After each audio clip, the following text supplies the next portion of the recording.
এই বুড়ো, এই কতবার বলেছি না এইখানে গাড়ি না লাগাতে? এটা কি তোর বাপের জায়গা নাকি? হ্যাঁ, আরে ভাই, গরিব মানুষ, কি করব, থাকতে দাও না। গরিব তো কি হয়েছে? তোর বাপের জায়গা এটা। আরে বা দাদাগিরি দেখালে ভালো হবে না বলে দিচ্ছি। যান যান এখান থেকে। বুড়ো মানুষকে ধমকাচ্ছে। দাঁড়ান, দেখাচ্ছি দুজনকে। কাকা কত করে? এমনিতে দাম 100 টাকা, আপনাকে 50 টাকায় দেবো। মনে হচ্ছে আপনি ভালো মানুষ। 1 কিলো দিয়ে দিন।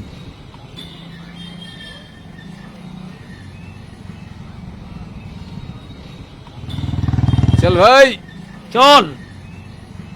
তাজা আছে তো? একদম। কি দেখছিস? চা ভাগ।